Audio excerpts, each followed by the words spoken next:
Hi, I'm Johannes, product owner at Tesla, and in this tutorial I'm gonna show you how you create and configure the Modbus TCP sensor to monitor a bunch of devices like PLCs, energy meters, UPS systems and many more. Have fun! So let's start right away monitoring our robot using the Modbus TCP sensor. First we're gonna add the sensor as usual using the add sensor dialog. We type Modbus, and here we have it. The Modbus TCP Custom monitors values returned by Modbus TCP server, and currently you're able to monitor up to 5 values using that sensor. So let's start and call it robot status. As usual in the Modbus TCP field, you need to specify a port. In our case, it's 13502.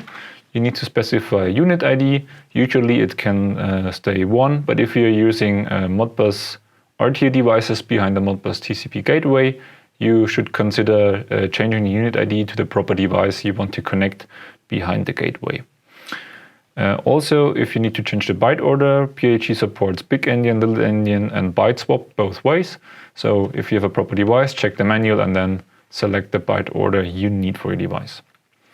Okay, let's start. Channel number 1. Here we're gonna check the CPU temperature of our robot, and the register type is in this case a holding register.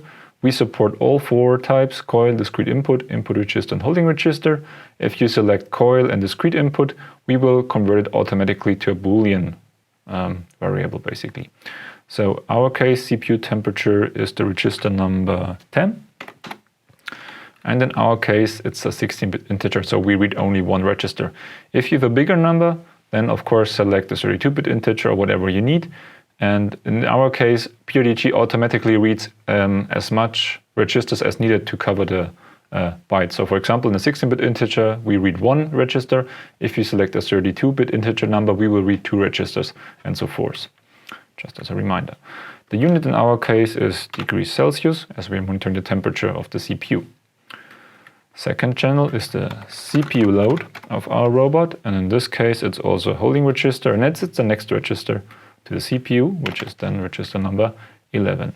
You can find the register numbers in the manual of your device, and also which kind of data is in there. And it's also a 16-bit integer number, and here we have percentage. The third channel we're gonna add is an alert channel, which is used by our device to signal an alert on the device. It's a coil, which means, as I said before, it's a Boolean representation, so it can be either on or off. In our case, it's an alert or it's not an alert. We select coil, and the register number here is 3. And the last channel we're gonna add is the fan RPM.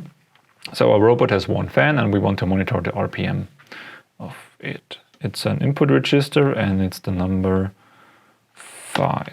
And again, it's a 16-bit integer number. Unit is RPM. Okay, let's have a short check. Everything is filled. We have a proper name. We specified the port. We selected the byte order, and we have up to 4 channels.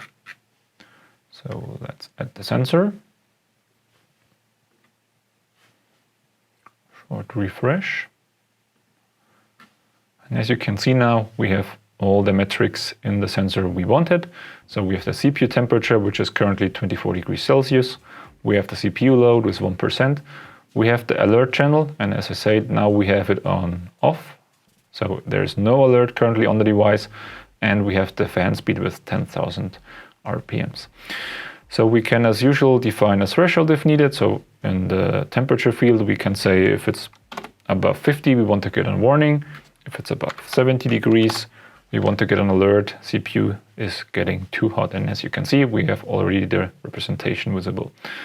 The same applies for coil and discrete input. As I said, if it's automatically converted to a Boolean flag, and you can specify the lookup directly. So we hand out a default lookup, which you can find as usual in the folder, Tesla Modbus lookup Boolean. Here we have 0 is off and 1 is on, but you can change it any time to your own preferences, so you get a proper alert if needed.